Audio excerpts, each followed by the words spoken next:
Glenn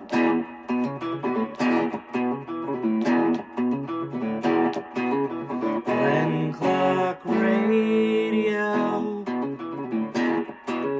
talking about the sports you do and don't know, both within and surrounding Baltimore.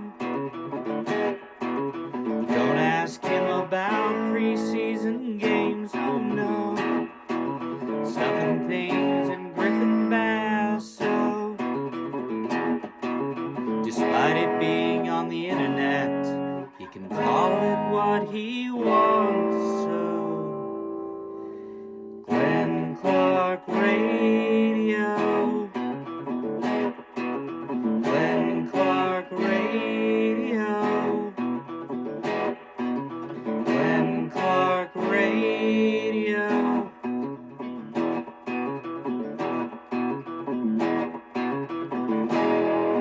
Duke sucks.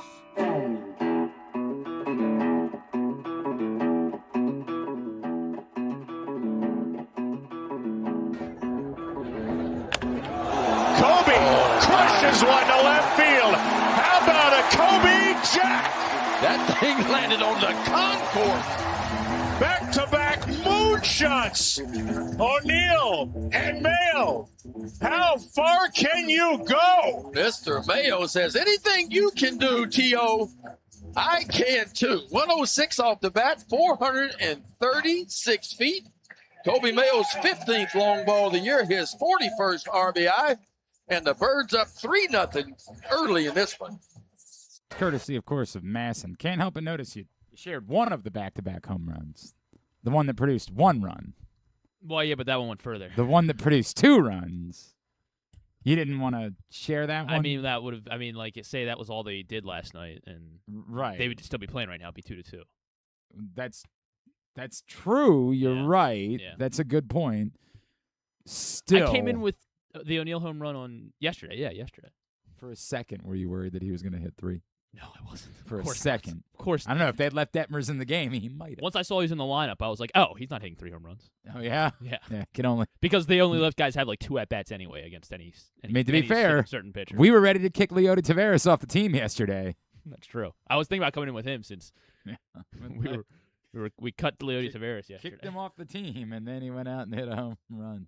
Good morning. It is a Thursday edition of Glenn Clark Radio. Busy day ahead, and we'll try to get out of here in time because the Orioles play at 12:30.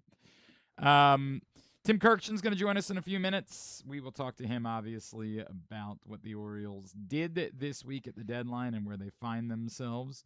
Then later on this morning, Navy quarterback Braxton Woodson will check in with us as he gets ready for Fan Fest this Saturday down in Annapolis, and then the start of the season where they open up against Towson.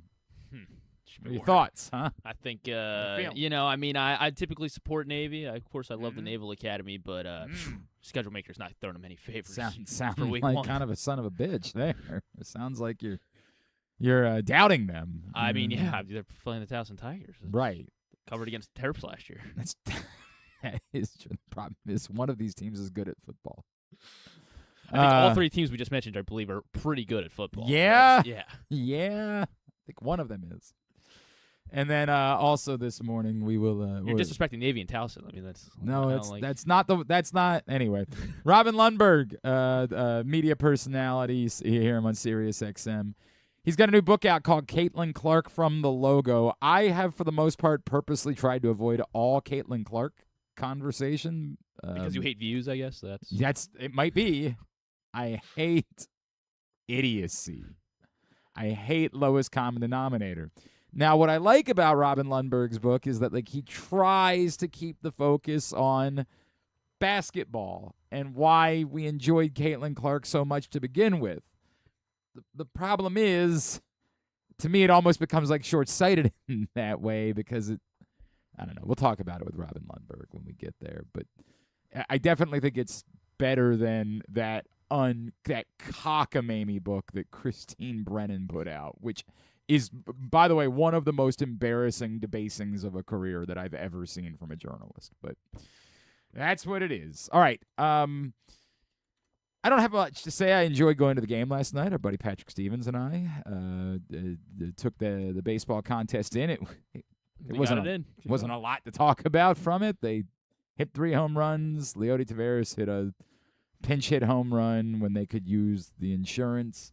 I was definitely. Do we take this from Leody Taveras? Just hits 1 hit a week, and it's like it's a big one. It's a clutch-ish home run, yeah. When they're already leading.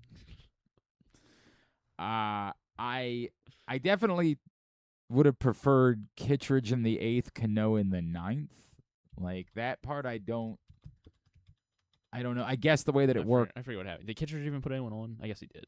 No, Kittredge is 1, 2, 3 in the 9th. But by that point, it was also a 3-run game. Like if in hindsight you could have told me, hey, it's going to be a 1-run game in the 8th and a 3-run game in the 9th, then yes, obviously I prefer Cano in the 8th and Kittredge in the 9th. But when it was a 1-run game going into the 8th, I just would have rather it been Kittredge than Cano. But some of that is my, like I think the 9th inning is more important, and I know that baseball tells you that's not the case, although they still go out and sign closers. It's very weird how baseball will be like, oh, sometimes the 8th inning is the most important inning. Now, in this case, the bottom of it was like 8-9-1 that was due up in the 8th.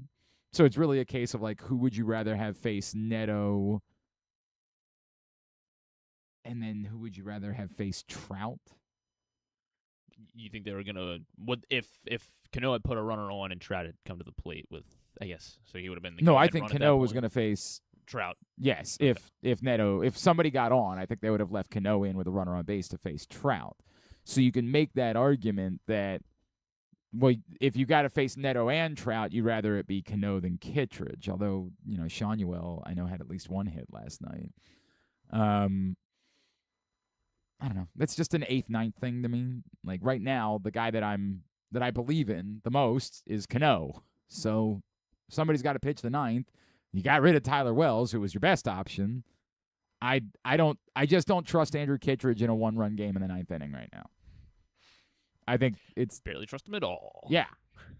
It's the reality. I don't have a whole lot of faith in Andrew Kittredge, and so I would just kind of rather him not be. But again, it wasn't a run game at that point, so silly me, it doesn't actually matter. When's Dietrich Enns coming back? It is weird that like they'd rather have Alex Hoppe than Dietrich Enns. And he might still be on rehab, but is he? Yeah, or maybe he's not even. I thought I saw somebody. He got DFA'd or something, and no, I don't think he was DFA'd, was he? Well, I mean, if they like activated him, I think they would have had to like make a decision. Oh, is that what it is? Yeah. Oh, okay.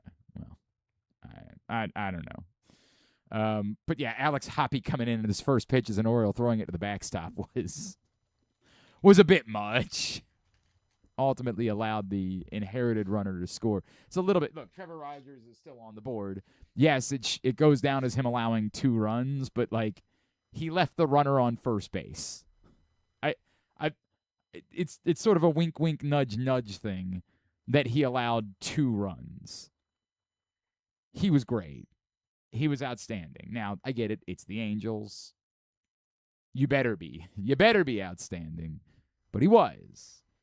The Orioles are a half game out of a playoff spot. It's such a weird. Dietrich Enns is just in AAA, by the way. That's what I thought. Okay, yeah. I thought that's what the case was, and like that, it is weird to me that you would rather have Alex Hoppe, who has proven nothing, over Dietrich Enns. Now, maybe I don't know if Hoppe, when he got to the majors this year, he couldn't be out of options because he pitched in the minors this year, didn't he? So there's no way he's out of options. Hoppe's got 3 options. Yeah. Why would you rather what about Alex Hoppe, other than just trying to justify making the move, makes you say, I would rather that than Dietrich Enns? Now, I haven't looked at how Dietrich Enns has pitched in the minors. Maybe Dietrich Enns has been getting his ass lit up. I don't know. Maybe I just have. Yeah, I mean, Kapovich was getting his ass lit up though. So that's fair. That's fair. I just that was an odd combination of thinking, yeah, really, why Hoppe over Enns? What has Hoppe done that, with no disrespect, maybe he'll prove to be a good pitcher. Last night he looked very shaky, and that's kind of what I think Alex Hoppe is. But He's got a 7.57 ERA, Dietrich Kentz does. That doesn't sound like he's banging on the door. Doesn't sound like. All right, I take it all back. He's given up 9 home runs in 27 innings. Not ideal. Take it all back. Alex Hoppe, he's our man. Yeah, but he's got a 7 ERA in majors. All right, enough. I guess it's like 6. Why are you piling on? Because their bullpen's bad. That part is true. And they decided to make... I mean, yeah, it's nice they're beating the Angels, but yes, it's the Angels. We all agree. Good morning, Troy, by the way. Good morning. Always great to hear from you, pal. Sweep time. I guess I should go get the broom. Yeah, for the Angels. God, how funny it would be if we wake up tomorrow and they're in playoff position. I mean, they're going to be battling the Rangers for the third wild card this weekend. I had a difficult moment where when we were talking about it last night, I'm so torn between the feelings that we had at this time last year and but they are in playoff contention, which is you would rather the guys that you would like to see succeed are the guys that are a part of this thing, that are definitively a part of it. When Tyler O'Neill is hitting home runs, you're like, okay, cool. Leody Taveras. But he's a platoon bat at most that is only going to be a part of this next year because, again, he has to be. You don't have a choice. You can't pawn him off to anyone else. The best you could possibly do is just make him go away. Leody Taveras is not part of it.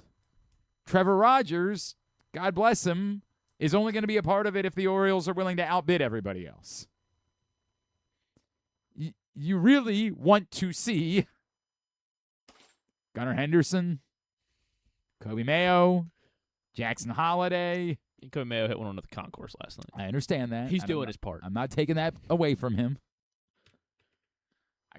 Kobe Mayo is definitively worthy of being a platoon bat too. Definitively worthy of facing lefties.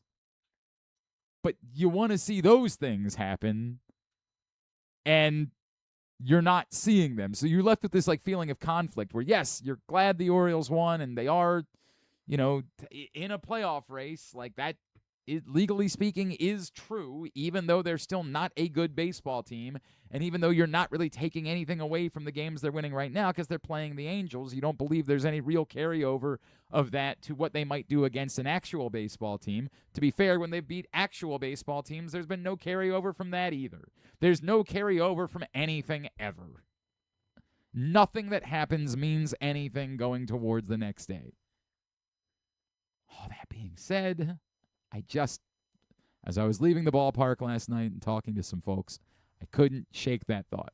If they're going to win and be in contention, cool. You would just really like it if the guys that were driving them were the guys that are part of the solution moving forward. Guys that can be difference makers. And it's when I say it's kind of joyless, it is kind of joyless. I can't blame people for not being inspired to go out to the ballpark. Even when they win, it's sort of like pulling teeth, man. Yeah, they won, but it's not because they're looking like a fundamentally sound baseball team. I can't really blame Jackson Holliday for the ball that went off second base. That's bad luck. I mean, you want to say that ball was traveling slowly enough that you can make a better path to the ball, probably, but right. I mean, I guess even that ball that was hit to Alonso, the last hit that Rogers gave up, that's a rocket. Yeah. I mean, if he makes the play, he probably does get the out, but it's a rocket. I acknowledge that.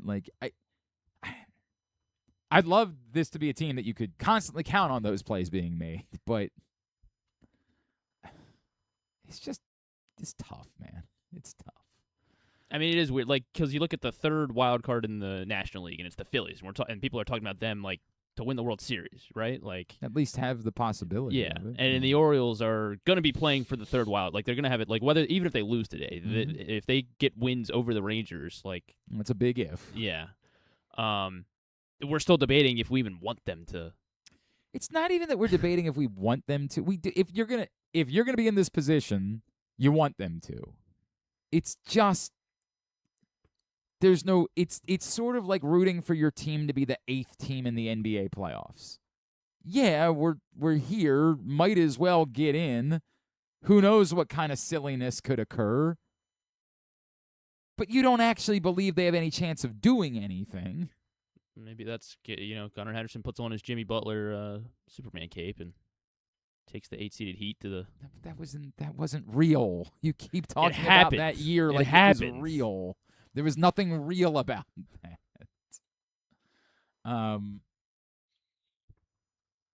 It's one of the most enduring images ever of Jimmy Butler leaning over the. Very enduring. Specifically leaning over the padding with no one in the stands. Got a lot of feedback about Jacob Calvin-Meyer and Heston Kjerstad yesterday. I agree with Jacob Calvin-Meyer, and again, it's not because Heston Kjerstad is really Heston Kjerstad is something like 2 for his last 20. I mean, like he's not. It's weird. Like I've had people say, "What's he hitting like $180 in the minors?" No, for the year he's hitting like 260 something. But I don't disagree that he's not banging down the door or forcing his way back to the bigs. The point about Heston Kjerstad is you have to get an answer because by virtue of being in the minors for more than 20 days, he's out of options. So you got to get an answer. If you DFA him next year, somebody's going to take a chance on him. It's just too low risk. There's too many bad teams that would say, hey, this guy was a number 2 overall pick at one point. Let's see. You got to figure out if Heston Kjerstad can be any level of a major leaguer for this club. And I'm with you. I'm skeptical of that. My gut tells me he can't. Even if he can be a platoon bat, like the outfield is so bleak that just might be where you're at. So even if he can just somehow hit righties, you do face a lot of righties. I'll take it. I'll take it. I get it. I don't think he's a good defensive player. I agree with everything that you think. But it's just basically a question of, are you just going to allow him to expire and say, well, that's that? Or are you going to give him any amount of run before you make that decision? And for some of you, that decision might be easy. No, I don't need to see it anymore. Fine. You can't justify playing Tyler O'Neill against righties. Spare me the Tyler O'Neill's hitting a little. He's hitting lefties. That's what he's doing. He's hitting lefties. You can justify playing Tyler O'Neill against lefties. The question is, do you really want to keep seeing more of Leody Taveras? And I understand. The most recent piece of evidence that we have is Leody Taveras hitting a home run. Barely. Still counts. Would have been an extra base hit either way. Call that what? Taylor Teagarden corner? Is that what that's? Is that what you're calling it? That little spot on the wall? Yeah. I'm good. I personally am not worked up about seeing more of Leody Taveras. Now, normally this is the way it works. When you write somebody off, they go have a nice week, and you say, I guess he's still helpful. But I don't think that there's a high level still to come of Leody Taveras this season. And so because of that, I'm inclined to say, I think, and because I have still so many doubts about this team's ability to actually get in, I don't know that I can prioritize, well, right now, as far as helping you definitively, Leody Taveras might be a 4 while Heston Kjerstad's a 3. It's just not enough for me to prioritize that. But for some of you, that is enough. That the chance that Leody Taveras might be minimally more helpful today than Heston Kjerstad is, that's enough. So I understand it. I just don't think that it's as simple as saying, well, Heston Kjerstad's not very good right now. It's more complicated than that. It's more complicated than just that decision. Today's show is brought to you by the print issue of Press Box. On the cover, that's Kevin Brown. You know him, play-by-play voice of the Orioles. Great cover story from Dave LaMonaco. Go pick it up today for free at your Baltimore area High's Dairy stores. Anywhere around town that you find Press Box, read it all, pressboxonline.com. Let's talk more about where the Orioles find themselves post-deadline. Always a pleasure to welcome this man back in. And it was great to see. I really enjoyed it was sort of like a throwback deadline special that they were doing. It was like watching baseball tonight. I really enjoyed that on ESPN. Tim Kurkjian is with us now here on GCR. Tim, it's Glenn. Always great to catch up with you, man. Thank you so much for taking the time for us. My pleasure, and thanks for watching the trade deadline special. There were a lot of people in the room, and a lot of voices. It was great fun. I've done so many of them over the years, and the whole trade deadline is just so fascinating. I think there were 42 trades on that last day of the trade deadline, and they were just flying off the pages. It was incredible. Well, Tim, I think the other part of it too is that like so many of the trade, it's not just like the story of the player that was acquired. It's the story of what certain organizations are doing and what their plan is. And I think that's what makes the Orioles part of the conversation so fascinating and not great for the hot take culture, because what we're dealing with is, hey, you look at the return for Adley Rutschman, and that's quite good. And knowing that Adley Rutschman was going to be a free agent next year, and if there is a season, you're potentially just trying to trade him as a rental piece. You can understand all of it. At the same time, the question becomes, but what are you doing? Like, what? Yes, the trade can work, and you can say thumbs up to the trade, but what is the bigger plan here? How are you planning on trying to win a World Series and not see it? And I think that's what makes all of this so fascinating with the Orioles. Yes, and there are two sides to every story, and we should never forget that. Now, on the surface, I was surprised, like everyone else, that a team that had a chance to make the playoffs, and obviously still does, would trade an all-star player, a switch-hitting catcher who's 28 years old, and not get anyone in return. Well, they got a catcher in return, but anyone in return that was going to change the club for this year. So that confused me, and it confused a lot of people around the game. But then the report came in on who was going to Baltimore in return, and I know I talked to a couple people who know way more than I do about prospects, and they were astonished that the Red Sox gave up that much. So it was a great deal in that respect for the Orioles, but you still have to ask the question.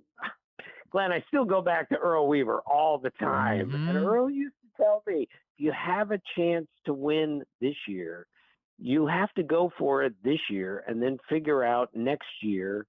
And yes, Adley Rutschman was going to be a free agent after the 27 season, which we don't even know if there's going to be one. So I would have tried to win this year with Adley, but when they were given that package, Mike Elias said, all right, this package isn't coming along again. We have another catcher in Sam Basayo who can take over for Rutschman. I'm still just surprised how all of this happened, especially sending someone like that to a division rival that is on an incredible hot streak. This is what you just said there. I am because you're right, Tim. Like, of course, they are in it, but they're not in it because of them. They're a bad baseball team. They're only in it because there's so many bad baseball teams. It's so difficult for me to look at this group. And if you say, hey, if they had gone out and added been aggressive in adding pieces, could they have looked differently? But is just the American League being bad enough to justify organizational decisions when your baseball team is also bad? Well, they won 17 out of 27, so there's no way around this. They are playing better, but ultimately, you're right, and this is the tricky part at the trade deadline. When, by the way, general managers earn all their money right now. Are we in or are we out? And you have to look at your team and say, are we good enough to win the World Series with this team? Because even in the Orioles case, it's just not good enough to sneak in and win the final wild card and lose, say, in the wild card series, that's not good enough. So if you make a very difficult decision, are we good enough to win the World Series or go to the World Series with this team? And the answer is no, then it's probably a good idea to trade at the deadline. So this is what happened to the Tigers. The Tigers had this decision. Can we win the World Series with Tarik Skubal and Casey Mize? And their decision was, I don't think we can. So let's move them before we lose Tarik Skubal for a draft choice. Maybe that's the right thing to do. It's just really hard to give up on a season, especially when the fan base has been through so many losses as Oriole fans were for that 4 or 5 year period. Tim, the bigger, again, I can make peace with the Rutschman trade given all of it. I do still struggle to look at this and say, but I see the point, because they acquired low-level prospects, highly regarded, but low-level prospects. And maybe Ianson could be a major leaguer next year, but I don't think he can be a top-of-the-rotation major. I think that's outrageous to expect that. If there is a 2027 season, which obviously complicates this, do you see a path for here's how there's a big picture, or how any of this can make greater sense moving forward towards figuring out what this team is? Yeah, I see your point, and maybe these kids aren't going to be ready to be impact players. Maybe your Ianson and Witherspoon aren't going to be ready next year to join the pitching staff. And if that's the case, then you're not just potentially giving up on this season, but you're not going to be the same team next year either. So that's why all of this is so confounding. And you're right about 2027. It complicates everything so much. I mean, with Adley Rutschman, well, he's a free agent after 2027. What if there is no 2027? Right. Are you going to have him for the rest of this season, which may not be a really good team? Maybe you sneak into the playoffs and then you don't play next year, and then potentially he's gone. Instead, we're going to get 4 players in return. Again, these are the things that really are confusing about the trade deadline these days. Tim Kurkjian is with us here on GCR. Tim, to me the answer is easy, but I'll let you. Has Mike Elias earned the benefit of the doubt when we have these conversations?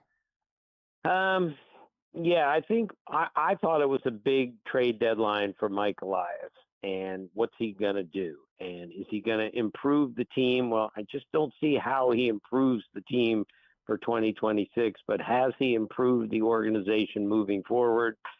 Maybe he has with this deal. But again, Glenn, you understand with young players, you're never quite sure. And how many young players have we heard about with the Orioles who didn't quite work out? How many young players do we hear all over baseball? This is the one sport where, great prospects, number 1 picks don't work out like they often do in football and basketball. Baseball is different. The degree of difficulty changes everything. So I'm going to say Mike Elias at least deserves a chance to take a look at this trade now and where it's going to lead. But that's going to be a couple more years before we know what this trade actually did. And I think that's the difficult part for so many Orioles fans, right? That's why it feels Mike Elias says, hey, it's not another rebuild. And okay, and it shouldn't be another rebuild because you've got Alonso and you've got Basayo and you signed Boz and you signed Brett. There are lots of pieces that can be helpful towards, but what is the plan? How are you capitalizing on that so that it isn't another rebuild? Because I don't think that you can justify giving a general manager a second opportunity to rebuild. That to me sounds insane as far as running an organization. Yeah, and again, that's what's so confusing about this is they don't plan it to be a rebuild, but when you trade Kramer and you trade Taylor Ward and you trade Adley Rutschman, and granted, you've kept a bunch of people, as you pointed out. Yeah. It's still a really tricky situation, and I'm still a little bit confused by it. But when you make a trade, you're just not sure about that trade tomorrow or the next day. Sometimes you got to wait several years, And the Orioles have waited a long time already. Right. So that's what makes this all Right. so fascinating. There's been an awful lot of waiting. So that's why I keep finding myself trying to say I'm not trying to judge the trade because I think the trade can work. I'm really trying to judge the Orioles, right? Like, what are the Orioles? And to me, they're just incomplete. Like, that's what they have serious needs. Whatever happens the rest of this year, if things change, God bless. If Gunnar Henderson wakes up and becomes Gunnar Henderson again, then that goes a long way to them having a chance. But they're still, like, for championship contention, they have no everyday outfielders. None. Not a single everyday outfielder on the roster. They don't have, they have two good starters in Rodgers and Bradish, but no actual ace. And the bullpen is a mess. Like, I sound a little bit like Tim Kurkjian right now. I look at it and say they're so far away from me looking at them as a championship contending team that it's just hard for me to say there's anything good happening here. Well, again, your point earlier was the most important one, is the American League is just so average right now that it forces teams to do things that maybe don't make sense at the moment. And maybe the Orioles didn't get tricked by that we're still in a very weak American League. We're still not good enough to take the next step this year. So let's think about the next step in 2 years and see where it leads us. But, that just doesn't play very well with people who love the Orioles, love Adley Rutschman, and then saw him get traded without immediate return to a team within the division. That's tough to take, and no one can deny that. What did you think about it on the Red Sox side, Tim? Did you think it was this is you're too good, you're too close, this is a risk worth taking, even given the price? Yes, and again, I go back to Earl Weaver again. We blast teams for not doing enough. We blast them for giving up at the trade deadline.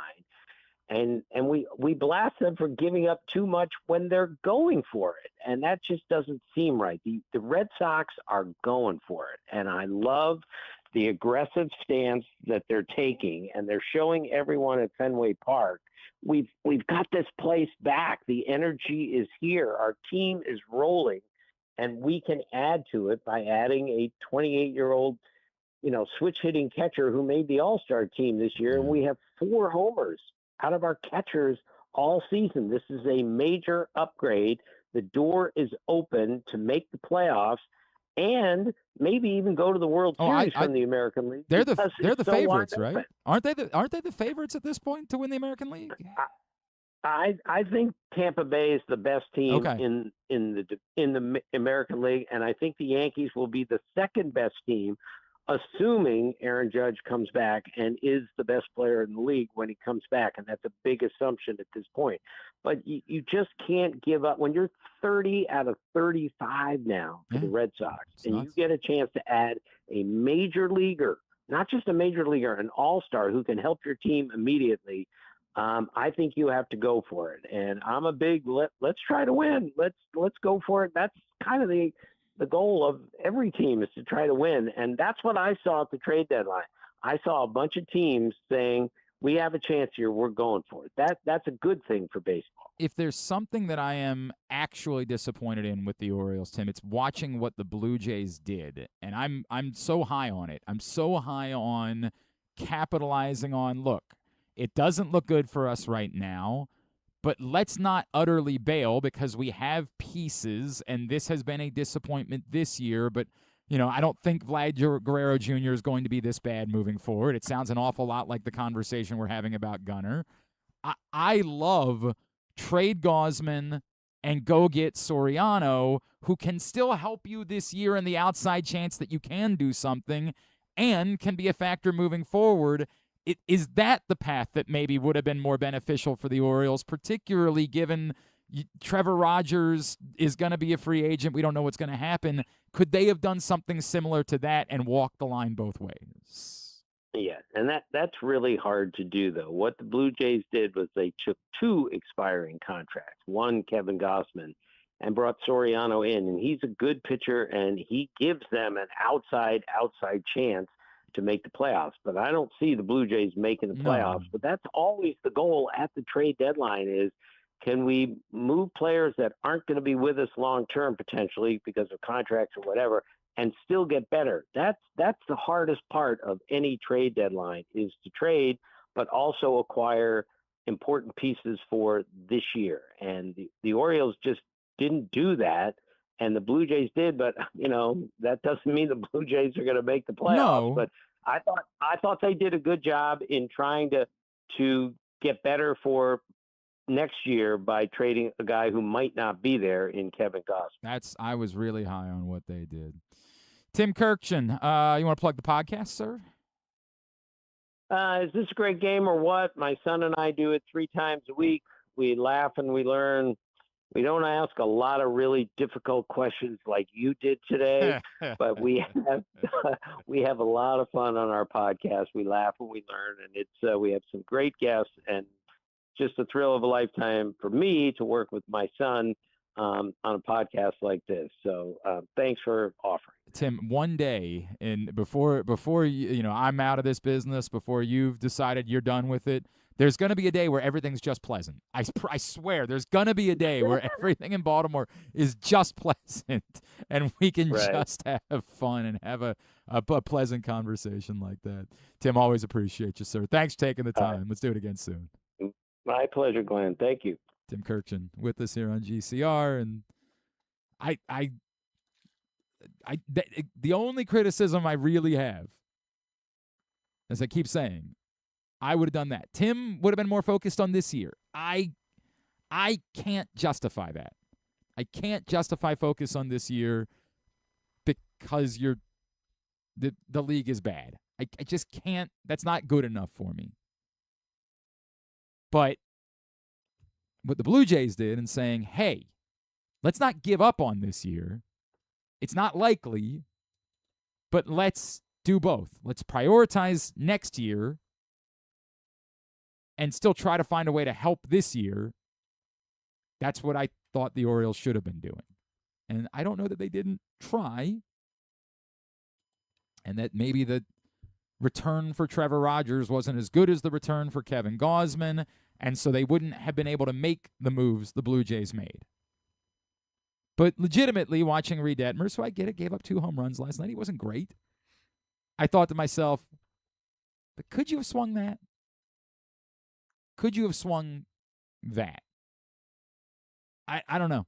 I don't know the answer. That's the one thing that I would have liked to have seen them do, and that they didn't do.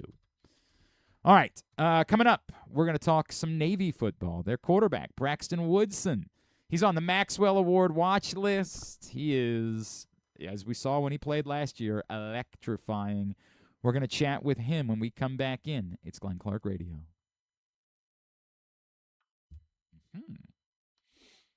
Oh? Don't fumble your fantasy football draft. Host your party at Sports and Social Inside Live Casino. We've got everything you need to make the night a winner with massive screens, cool drinks, great food, and Wi-Fi that won't drop the ball. Reserve your table by August 20th to enter our early draft bonus drawing. Draft like a pro at Live Casino. At Arundel Mills, must be 21. Please play responsibly. For help, visit mdgamblinghelp.org or call 1-800-GAMBLER. Your car is more than just a ride. It's an investment. At Leading Edge Auto Body in Mount Washington, we've spent over 20 years perfecting the art of repair. From high-end imports to your trusted daily driver, we handle all makes and models with elite precision. Our team holds the highest honors in the industry, including ASE Master, iCar Platinum, and specialized aluminum certifications. We make it easy with free towing, pickup, and delivery, because at Leading Edge, customer satisfaction comes first. And remember, with insurance, it's your car and it's your choice. Choose the experts. Leading Edge Auto Body. Quality you can see. Service you can trust. Go to leadingedgeautobody.com today. Gambling can be a fun and entertaining experience, but there are risks involved. If you're planning on betting on the game at the casino or on your phone or computer, know your limit, stay within it. Set a budget and a time to stop. Remember, gambling isn't a financial solution, and it doesn't mix well with alcohol or drugs. Know the risks and have a plan before you begin gambling. For free and confidential services, call 1-800-GAMBLER 24/7 or go to helpmygamblingproblem.org.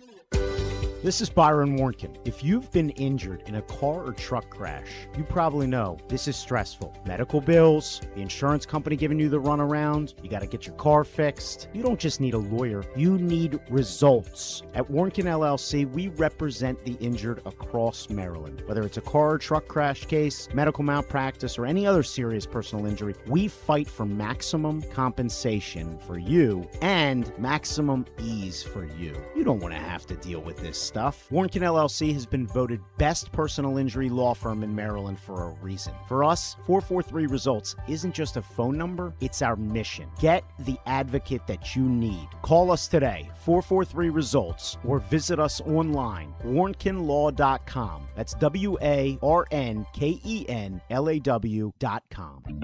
Make the most out of every day in your Toyota RAV4. Available in hybrid or gas-only models. A RAV4 can get you where you want to go in style. Check out buyatoyota.com for deals on new RAV4s from your local Toyota dealer today. When you feel invisible, exhausted, stressed, or anxious, when you have days that just feel too hard to get through, you are not alone. If you or someone you love is struggling with mental health or problems with drugs or alcohol, help is right in your hands. Call or text 988 to get support whenever you need it. Help is here. Call or text 988.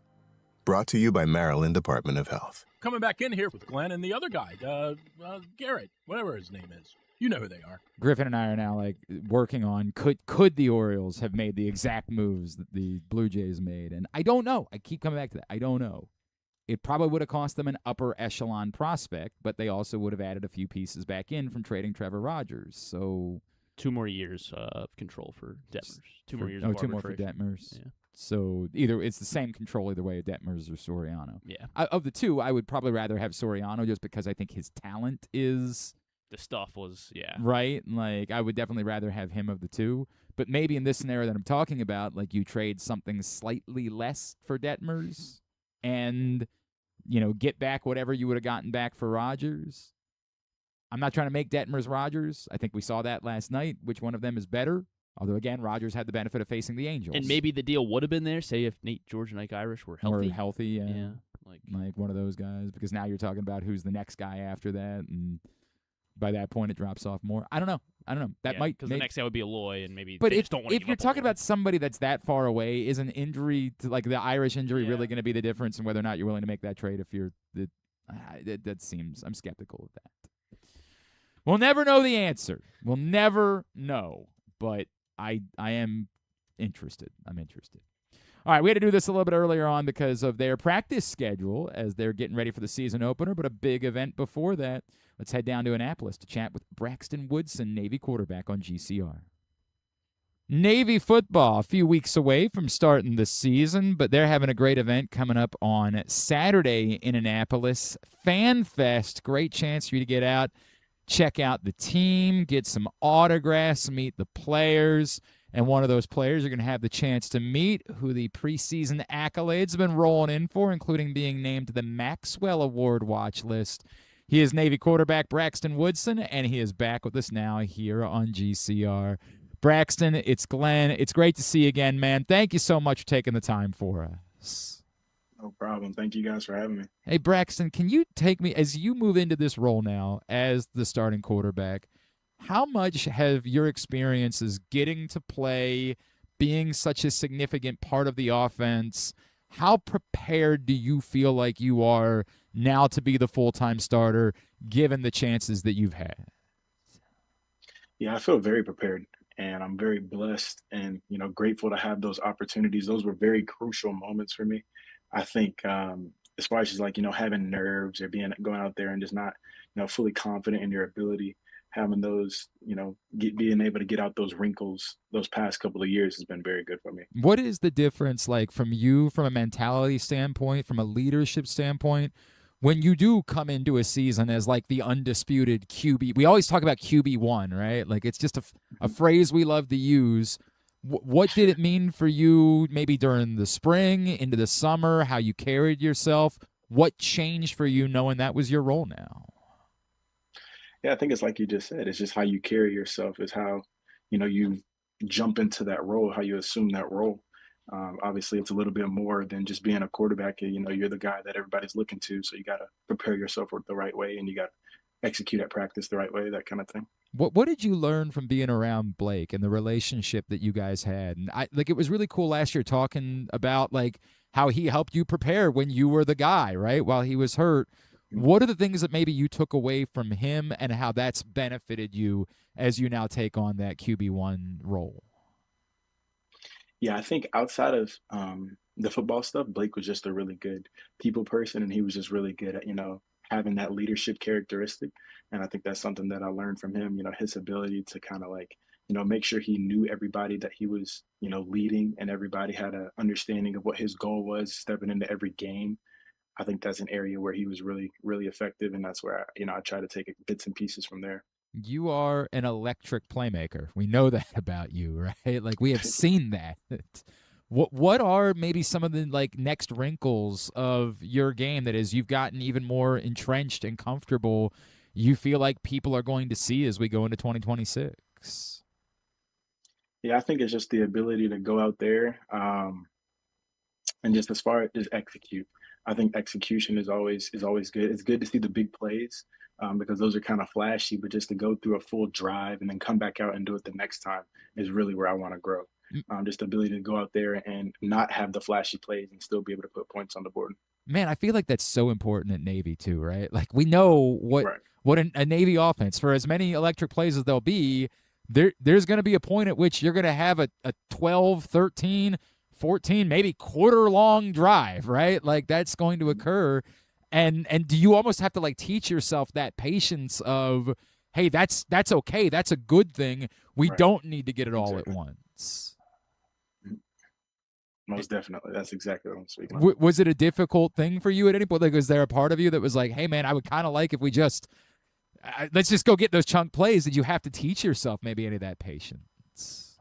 Yeah, I mean, a 4-yard gain is a good football play. If you do that 3 times in a row, that's a first down. So you just got to be able to, understand that. And, I know everybody's chomping at the bit to get in the end zone, but you got to be okay with it sometimes. Braxton Woodson is with us here on GCR. Navy Fan Fest this Saturday in Annapolis. It starts at 2:00. Braxton, what does it mean beyond the football part of it, but what does it mean to you to be the starting quarterback at the Naval Academy and all of the tradition and all of the iconic players that have had that role over the years?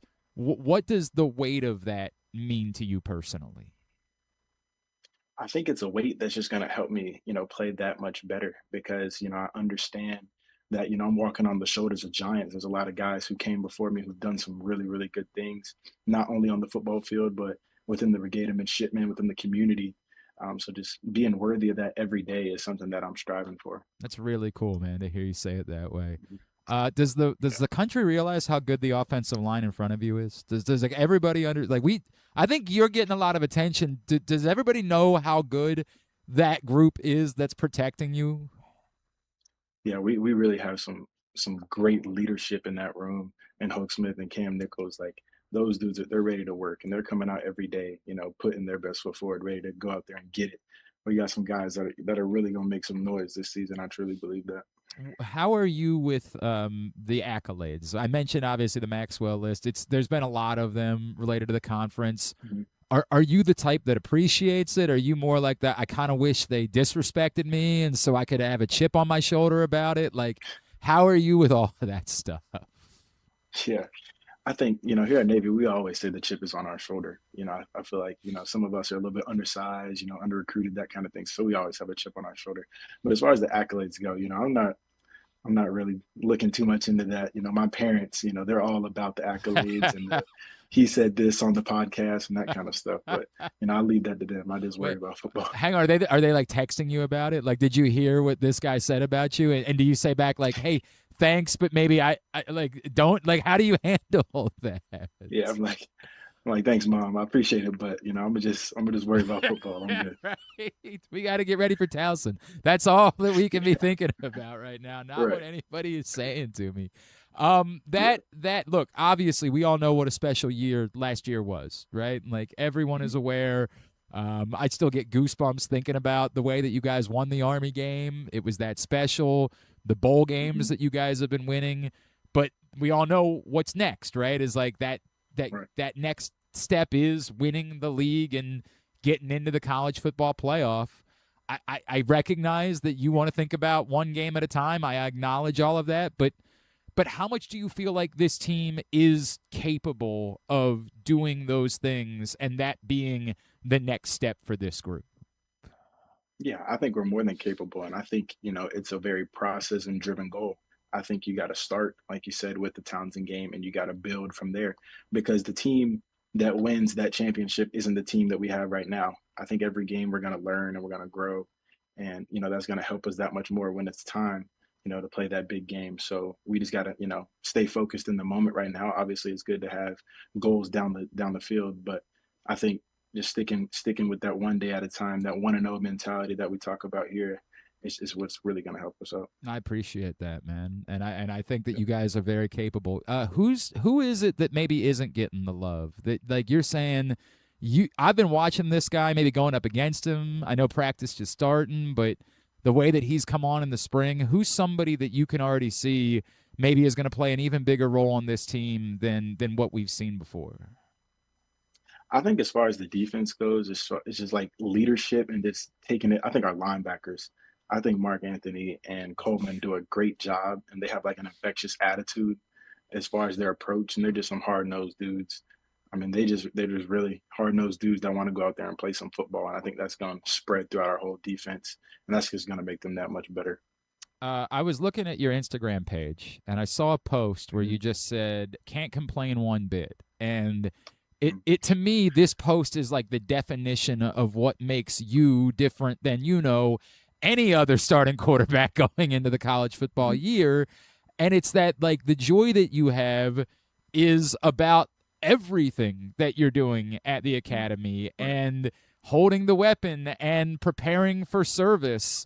Can you describe to me the entirety of this? That, like, it's really infectious as I saw this post, that it goes so beyond just I'm on a really good football team and I'm the starting quarterback for a really good football team. It feels like the experience of everything you're doing is so much more meaningful to you.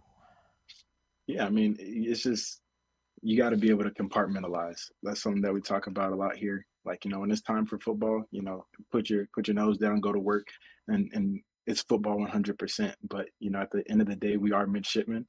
And, service is what's at the end of the line for us, for most of us at least. So you got to be worthy of that, and you got to be ready to prepare for that. So, anytime we have some type of military or obligation or anything like that, even the classroom, you just got to be fully locked into that moment. And I think that was really just showing like the duality of everything that we do, and how you got to be able to to spread yourself in different areas and be able to I guess focus your attention in different places. Do I remember you telling me last year that you didn't always know that you were going to love that part of it? And is that something that, like, you really have grown to love and appreciate the uniqueness of this experience that you're having? Yeah, 100%. I mean, I never started out, as a military guy. I never thought that would be something in my cards. So when it falls into your lap, it takes some adjusting for sure. But you see the guys above you do it, and you see, just like the cool opportunity you have as far as a leadership perspective, and it's kind of like a no-brainer.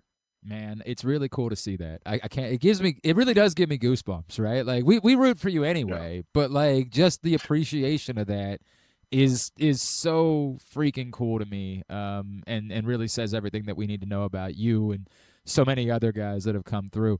I mentioned other guys, right? Like, are you checking in with Eli as he's going through? Like, have you been talking?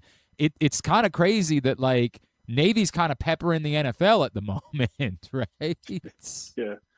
Have you been able to catch up? Definitely. Yeah.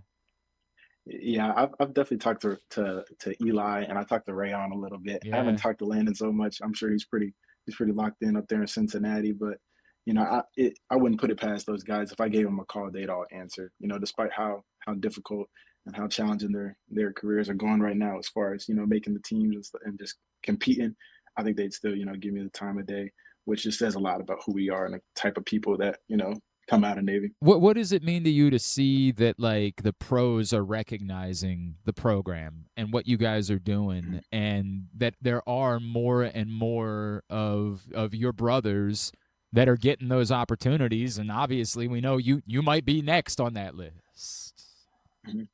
I think it's just showing, the world is starting to see what we feel like we've been doing this whole entire time. That we got some really good players that can go out there and compete at the highest level, and I'm just glad that they're getting the recognition that they deserve. Those guys put in a lot of work. It's awesome, man. Did you get to have any fun? Or does it all work this summer? Did you get to get out, get anywhere? Yeah, I mean, I had a little bit of fun. I got to go back home for a little bit, Cool. hang out with my younger brothers. So I've been having some fun. Are your brothers playing football too? Yeah. Man, all right. So like, what's the level? Do you start to try to sell them on like the Annapolis experience, or do you let them? Like, Yeah. Funny enough, my younger brother, he's going into his senior year. He's committed here. that is awesome, man. Enjoy the pipeline. How cool is that? Nah, it's awesome. It's Very, very cool. it's a bummer that it won't work out like timeline wise for you to have like the, time together. But dude, how special like a moment is that for you when he makes that decision? No, it was really, really cool. It happened a little bit later in the spring, so I was very nice. Oh, It was very nice. that's awesome, Braxton. Braxton Woodson, again, Navy Fan Fest is this Saturday afternoon in Annapolis. It's just a cool opportunity to meet, some of the best players in the country, hang out, get some pictures and autographs, and sort of get things kicked off for Navy football season at Navy Marine Corps Memorial Stadium. And I encourage you to be giving Braxton a follow. I mentioned Instagram. It's bwoodson5 is how you follow him there. Braxton, look, man, we can't wait for the season to get underway and to be watching you week in and week out. We'll be in touch. Appreciate you taking the time for us, man. Best of luck as things get kicked off here in a couple of weeks. Most definitely. Thank you, Glenn. I appreciate it. Great stuff with Braxton Woodson. So easy to root for. And, cool event they're doing this weekend. Definitely worth getting down to Annapolis to check that out. We still have more to do on the program today. We're going to talk with, you know what? Let's do it right now. I have been diving into a new book that is available now. I've got the PDF, so I can't hold it up the way that I like to, but we'll post it up on the screen here in a second. The book is simply called Caitlin Clark. Well, Caitlin Clark from the logo. Joining us now, you hear him on Sirius XM. You've read him a lot of places. He is the author of that book. He's Robin Lundberg, and he's with us right here on GCR. Robin, it's Glenn here in Baltimore. It's great to chat with you, man. Thank you so much for taking the time for us. Oh, Robin, I apologize. Are you on mute? Thank you for having me. I'm actually a University of Maryland guy. Oh, hell yeah. Yeah. Hashtag he a terp. That's what we like to say. Robin, it's great to chat with you. I got a lot I want to cover with you because I one of the things I appreciate about this book, I'm gonna tell you, I almost purposely, and I feel terrible about it, avoid all of the discourse surrounding Caitlin Clark because it just exhausts me. It's so exhausting. I appreciate that the book, you always come back to joy. And I appreciate that because I do remember, particularly as, she came to play at Maryland when she was at Iowa. I remember there was a point at which everything that surrounded the arrival of Caitlin Clark was just joy. It was just, my God, what a phenom we're watching, and didn't turn into this absurd political, discourse that it's been. And I'm assuming that was kind of the point for you and why you wanted to do this? It was 100% the point. Look, I've been covering it for quite a while, right? And it's really like a once-in-a-lifetime story.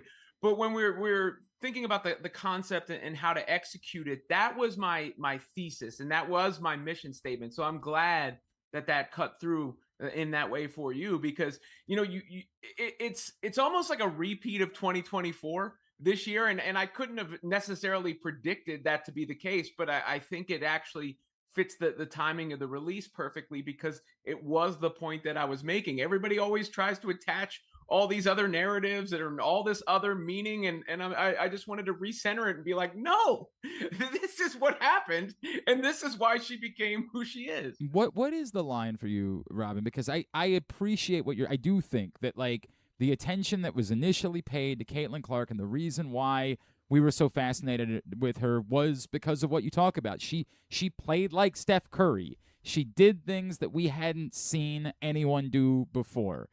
And then it was co-opted by so many bad actors. And I know, obviously here in Baltimore, we love Angel Reese, and we'll talk about Angel Reese. And it feels like that might have started this. And, you allude to, I've talked about a lot, the Magic Johnson-Larry Bird, which feels like it should have always just been like a fun rivalry, but for so many people became so ugly.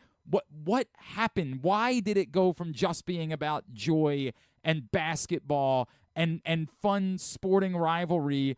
Is it just a statement of who we are as a people that we couldn't just keep it to that? I think there's just a lot of layers to it. You're right. The Reese moment was almost like the foreshadowing, and obviously Caitlin Clark is white and Angel Reese is black, and for whatever reason that became a cultural moment, and they happened to enter the WNBA at the same time, so that allowed it to generate more conversation. But it hasn't really specifically been just in comparison to Angel Reese. It was also Clark's popularity as a whole, and the fact that she received so much singular attention in a league that had been around for a long time and had a lot of people who put in a lot of work and maybe felt unrecognized or underappreciated. So I think it's a combination of all those things. And then, yes, a bit of a microcosm of the polarization of society and the culture wars that have existed in society in recent years.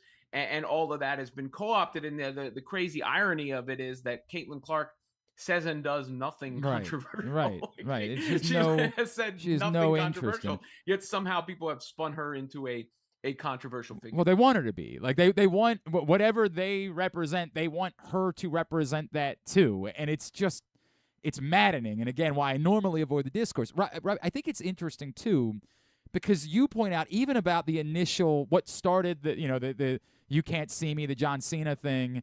It's that even wasn't real. Like, it was, Caitlin Clark's never had an issue with it. She is an intense competitor. Haley Van Lith didn't have a problem with it. Like, as you allude to, this whole thing started with a premise that was so absurdly flawed to begin with that it's almost comical that we kind of created more out of it.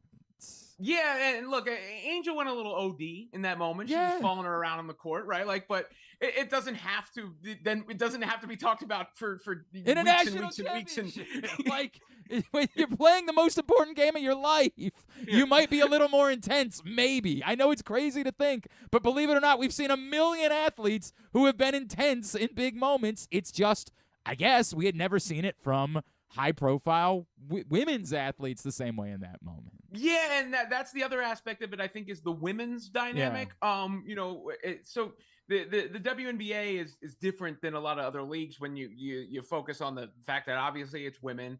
There's a sexuality nature to it that comes up, and then there's obviously the race thing that comes up. And for whatever reason, there are some, including in the media, who feel like if you're talking good about Caitlin Clark and giving her praise as a basketball player, you're making some sort of political statement or racially based statement when that's just nonsense, just hogwash, right? Like, so, we've never done that in other sports. I'd never really seen it in other sports in covering the NBA as long as I have either. Yeah. And it's also funny because there's been a lot of great white players in the WNBA in the past. It's not as if Caitlin Clark was, a unicorn in that sense. Her popularity is unique and such a phenomenon.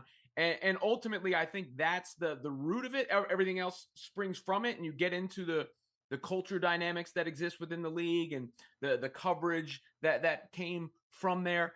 But ultimately, it's just mostly, I think, about that, a reaction to just somebody being so uniquely, generationally, once in a lifetime popular and lifting the league and being the focus of everything that it caused resentment. Robin Lundberg is with us. Again, the book is Caitlin Clark from the Logo. We're going to link it up on our Twitter account at Glenn Clark Radio so you can go find it.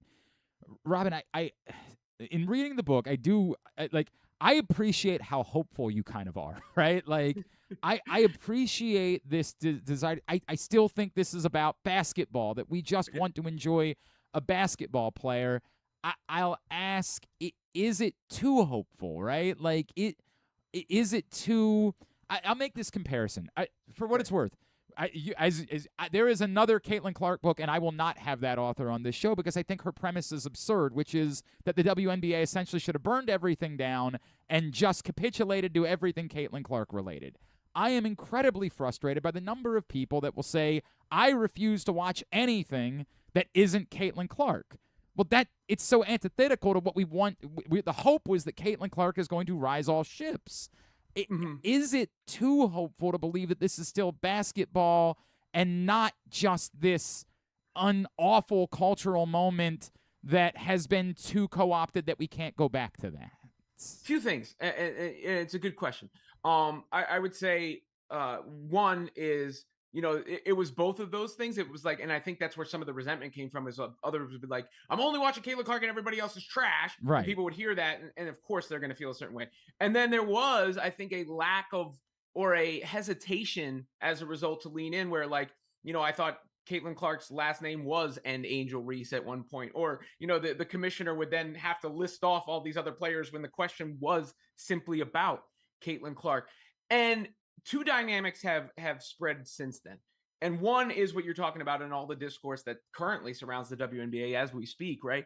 And one of the problems there is, I think people have a really tough time, and I'll put a lot of blame on the media too, differentiating and realizing that social media and the like is not real life.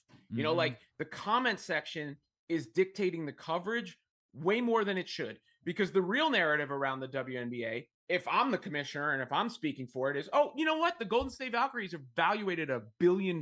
Yeah. The Connecticut Sun, which were sold for $10 million, were just sold for $300 million. Ratings are records. Attendance is records. The CBA is the biggest pay raise in the history of sports. So what are you talking about?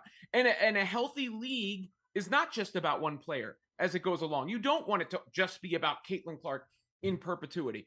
But the reason the hope still exists for me, and maybe, the Barack Obama moment can serve as a good turning point, because I think Nancy Armour wrote that unhinged column in USA Today, and the next day Barack Obama basically gave Caitlin Clark a pep talk, like, right, let go of all this nonsense. But she had that game against Seattle, the 45-point and 10-assist game, and I feel like the mood around the Indiana Fever, like, shifted in a positive direction since then, and it disarmed so many people, because it did, I think, get back to the premise that I cover, and that's where I am hopeful for her in the future going forward as we get further and further away, that it can get back there. Maybe I am naive, maybe I am a little bit too optimistic, but that would be my latest point of evidence, is ever since she put up that game, which is the first 40-10 game in history, I feel like there's been more for her specifically, a focus on what she does on the court. It also sounds like what you're alluding to is the idea that, like, while I hear all of the mouth breathers who are, I refuse to watch, what you're saying is, but the evidence is that's not actually true. The evidence is that Caitlin Clark has risen all ships, that it has been a net benefit for the entire league, even if there are the loudest of the loud idiots that are just, you don't understand. It's just one group. Nobody cares about anything else. Yeah, she's popular. She's not polarizing. You go into an arena, you don't hear, people aren't saying, like, she's only popular because she's white in the arena. Like they're cheering and clapping when she makes the 3-point shot, or they're not having this discourse back and forth. Like, it's just like any other sporting event, like, that you go to and celebrate. It's so much of it is framed through what people are typing or what people are saying on Fox or whatever the case may be. And it almost like is a massive psyop, because we wind up thinking that that's actually the story, when, again, like I said, no. I mean, the Lynx in the Fever game, 2.5 million viewers on Sunday. Yeah. Were they hate watching that game, or were they watching a great basketball game? I think it was the latter. It's really well said, Rob. It's really well said about that, and it does. I think you are giving me more hope that, like, it can just be, because I think that's what my big takeaway is. Is there a point at which And even given everything that she has gone into, like, even Sophie has talked about this in recent days. Like, it would be nice for us to just cover the WNBA. You do, of course. You do a tremendous job of that. But so much of it only exists within this cultural spectrum. Is there a point where when WNBA season comes around, we're just talking about the teams, where I can talk? I'll pull back. I moved out to Phoenix for a couple of years in the 2000s, and because in Baltimore we didn't have a team, I became a Phoenix Mercury fan. I'd love to talk about, does it make sense for them to trade for Kelsey Plum? I'd love to have a conversation about that, but I can't get anything from that. Or can we get to the point where it does just shift back to, hey, let's just watch basketball and this really compelling league and have conversations about transactions and standings and not about all of this culture war, BS. Well, I think the burden falls on those who have the platform to do so, to just do so. That's one of the things, because the other thing is, there's nothing you could do about, like I said, the cable news pundits or whatever. They're only talking about the WNBA in order to demean it or further their agenda or their discourse or whatever, right? Like, they're just gonna, because it's smack dab chum for sharks. Then on the other side, you have this part of its growing pains, because you have the old guard, if you will, that covered the league when nobody else was covering the league, or a lot fewer people were covering the league, and were able to get by doing the whatever they were doing as far as the activist aspect of things. And they always say sunlight is the best disinfectant, and I think some of this is that, like, it's rough, but we will get to the other side. I long for that day. I long for that to come. I think the other part of this too, Robin, is that, like, obviously it would be really good for the WNBA if Caitlin Clark were to be, like, say, in the finals this year. Mm-hmm. That would be an incredible moment. I think it's worth recognizing how good the Fever are. Are they moving towards a point where that is, like, plausible? Obviously the Lynx, the Aces look like the two best teams in the league, but are they moving towards a point where that's a plausible scenario that, again, presumably would just be about basketball and the series and would be so good for the WNBA? Yeah, I think the Fever are the second best team in the league. Okay. Right now. I think it's more than plausible. I mean, they have the best offense of all time, statistically, when it comes to points per game scored and offensive rating. The Aces are obviously in that conversation and deserve the respect as the defending champs. Done it so much. They played it. Right. Yeah. They played tonight, by the way, the Fever and the Aces. So that'll be a good litmus test game. And there are a bunch of other teams in that mix on that same tier. The Dream, the Valkyries have exceeded expectations, but they don't really have the scoring, I don't think, in a playoff series. But nonetheless, plenty of teams at Liberty deserve mention. The Lynx have looked like the best team because they did it all without Fee Collier, and they just got her back, obviously.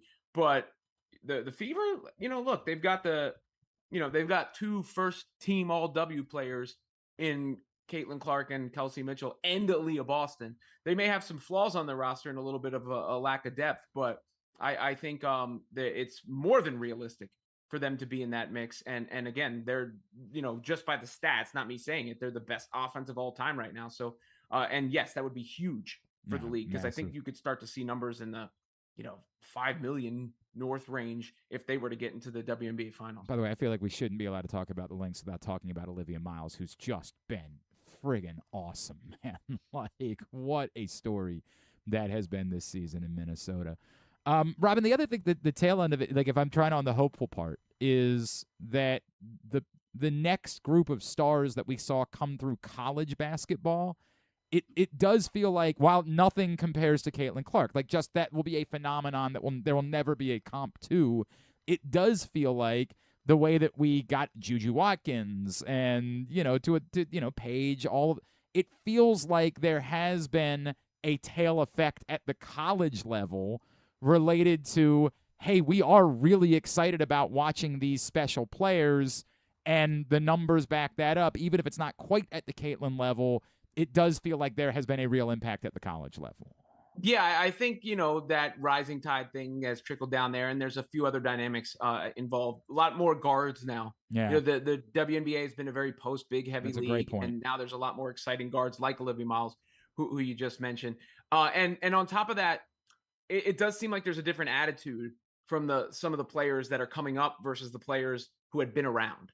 And the players who had been around didn't get the shine, didn't get the pay until recently, versus these girls are coming up in the NIL era, where they're transferring all over the place. They're getting a bag here and there, so they come in with a different mindset and a different mentality and post this already happening, not the event happening while they're there. So yes, I think that's true. I think as that's the way things evolve too. They, if you and I have this conversation 5 years from now or whatever, maybe we go, yo, you remember 2024 and 2026? Right. That was nuts. Yeah. and we're talking about a whole different crop of players. Robin, I really appreciate how you wrote this book. I really appreciate, as someone who, I got to tell you, when it was presented to me, I rolled my eyes. I said, I don't want to do this. I appreciate the fact that I actually read the book, read what you were presenting, and I really appreciate how much you use the word joy, because God, has that been missing in all of our discourse,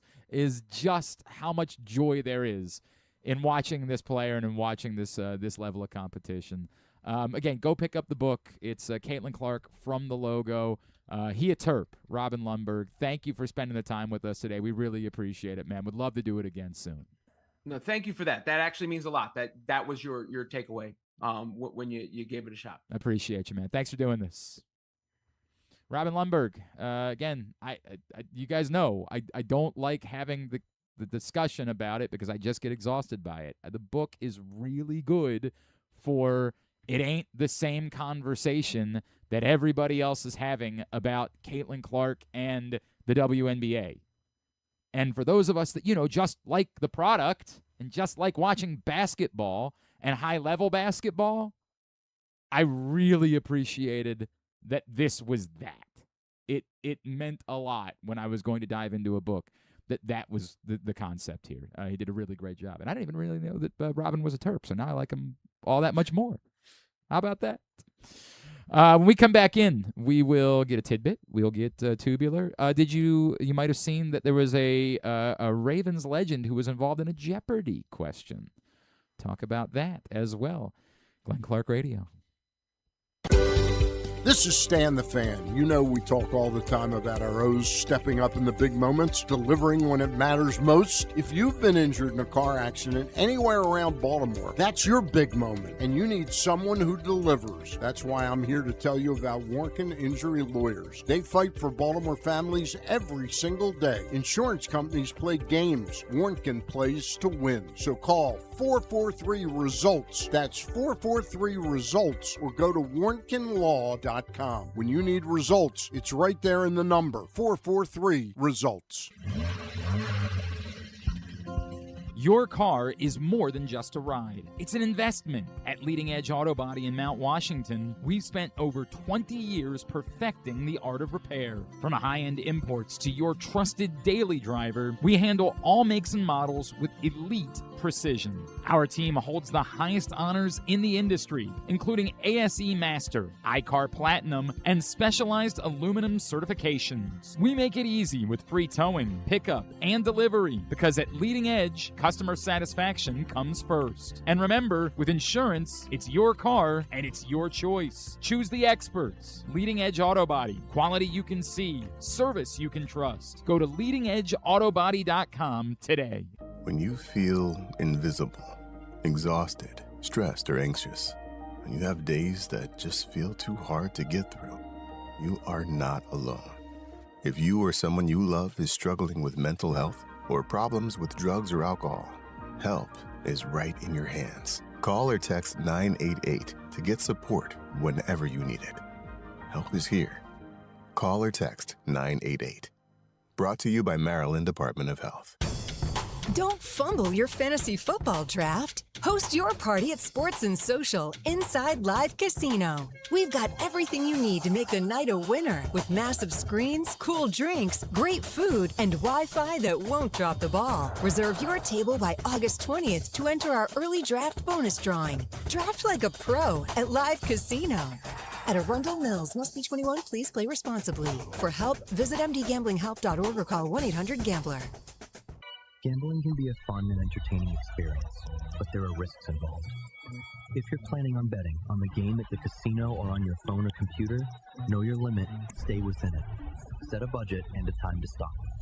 Remember, gambling isn't a financial solution, and it doesn't mix well with alcohol or drugs. Know the risks and have a plan before you begin gambling. For free and confidential services, call 1-800-GAMBLER 24/7 or go to helpmygamblingproblem.org.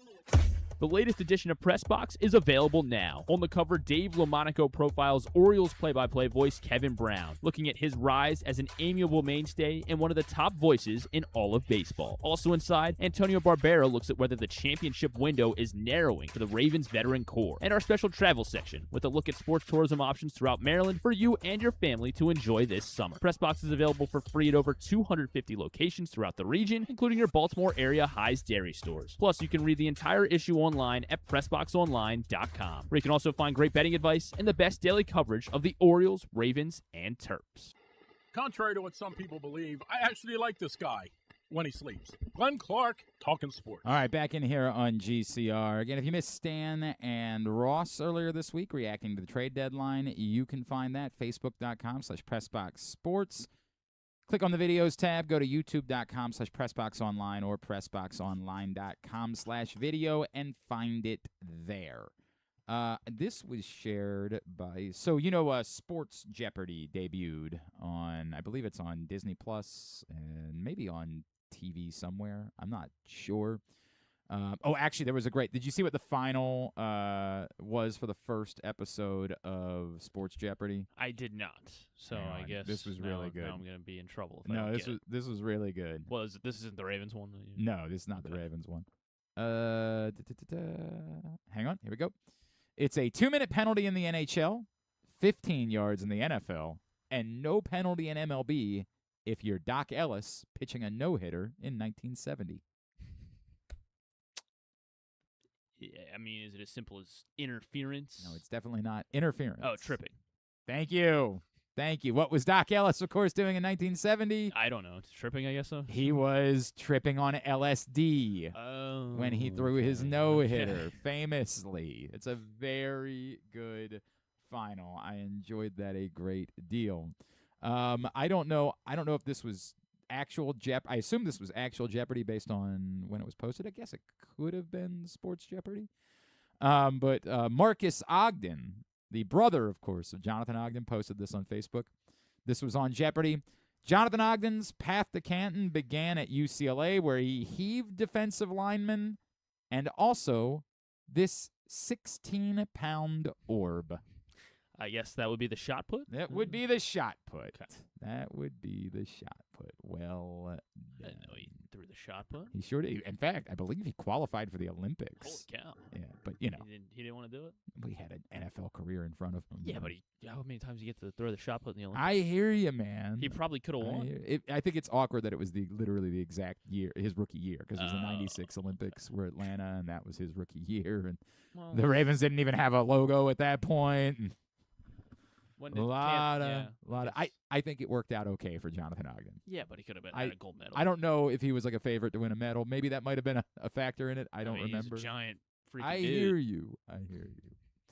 But I think it worked out. Threw it pretty far. I think it worked out all right for old J.O. I think that's going to be okay. Let's get a tidbit. Tidbit is brought to you today by countysports.zone. I just saw that I think IMG St. Francis is going to be early in the year. Did I see that correctly? That they are, because that was always when they were going to play it. It was always going to be late in the year. But I could have sworn I saw this week that. Let me get the answer to that. Okay. Because I think that's notable. Nope, I lied. It's November. Never mind. I take it all back. My apologies. Sincere apologies. Anyway, it is in Baltimore this year, so there is that. They did it here last year, right? I don't remember if they actually championship. I don't think they actually played the game last year. I thought IMG backed out. No, they eventually played. Or they? I thought St. Francis played a different national championship right. that They wasn't played that against. school from Utah, maybe? That sound, California. Yeah, something Canyon, right? Yeah. I don't think they played IMG. I think IMG said no thanks. Wow. Anyway, we're just a couple of weeks away from the start of high school football season. Find out everything you need to know about high school football at countysports.zone, proudly sponsored by your local Toyota dealer, buyatoyota.com. Ogden had a 19.42-meter throw to win gold in the NCAA championships. But I don't know what the let's see what the 1996 shot put gold medal would have been. I also don't know if he actually qualified. Like, it might be that he could have qualified, that everybody thought he was going to qualify, but the winner, the gold winner of the Olympics in '96, won with a 21.6 okay. meter. He provisionally qualified for the Olympic trials. He didn't actually go through the process and make the team and then decide not to, but he could have continued to the Olympic trials for a chance. He just chose not to, and instead to begin his NFL career, which doesn't love again, his country. Yeah, that's what it is. Again, has worked out quite all right for him. Just fine. Anyway.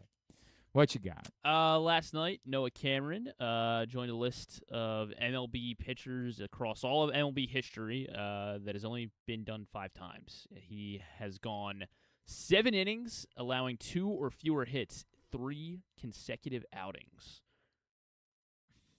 Who else? You're not actually asking. Who does he join on Noah Cameron? Who does he join? Give me the numbers one more time. 3 straight outings, yeah, going at least 7 innings and 2 or fewer hits allowed, as he went 8 innings, going up just 1 run. Jim Palmer sounds like something he would have done. Not Jim Palmer. Last time, I'll give you the years. 2019 was the last time. Okay. Kershaw. Not Kershaw. Verlander. Verlander. 2002. Don't know. Roger Clemens. Don't know if you're going to get this one. I have not heard of this guy. Oh, you've never heard of him. That's not great. But it was 2002, and you think that everything that happened before your formative years never actually happened. He was an Atlanta Brave in 2002, and he was an Oriole in 2003. He was dealt from the Giants to the Orioles with Kurt Ainsworth and Ryan Hanneman for Sidney Ponson. Is that Damian Moss? Damian Moss. Damian Moss did this? With the 0-2 Braves. Stop it. Or I guess, Stop yeah, it. with the 0-2 Braves. Damian Moss? Yeah. So, clearly great company for Noah Cameron, Justin Verlander, and we, Damian oh, Moss. God. 1997 as well. Clemens. Not Clemens. Johnson. Yes. Okay. Randy Johnson. And then this one you should get no problem. 1911. Oh, I wish you had started there. Grover Cleveland Alexander. No. Cy Young. No. Walter Johnson. No. Rube Marquardt. Oh, Rube Marquardt. Yeah. How do you not get him? So fun list for Noah Cameron to join. Courtesy of Sarah Lang. That's not bad. Very good. Let's get a. We might pull it off. Let's get tubular. Have you ever thought of taking a cruise to these wonderful destinations with sunny skies and beautiful beaches? Well, wait no longer. We're ready for you to cruise from the Cruise Maryland Terminal. Have a little phrase that you can go from baggage to margarita in about 15 minutes. Choose fun with an array of destinations, onboard activities, entertainment, and world-class cuisine. Contact your travel agent and book your cruise today.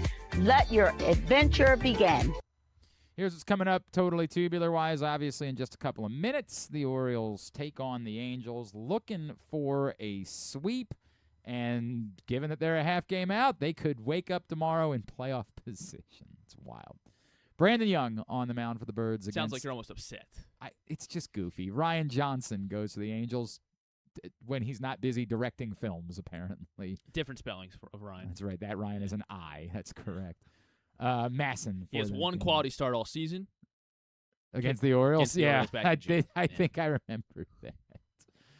Which they ended up coming back anyway and should have won until they didn't. And if you are truly depraved, you can watch Carson Beck battle Kenny Pickett in the Hall of Fame game tonight. Panthers and Cardinals, 8 o'clock. I take the under? Is that what I have I mean, I don't. If you're betting this, my dog, you need to call 1-800-GAMBLER or visit helpmygamblingproblem.org.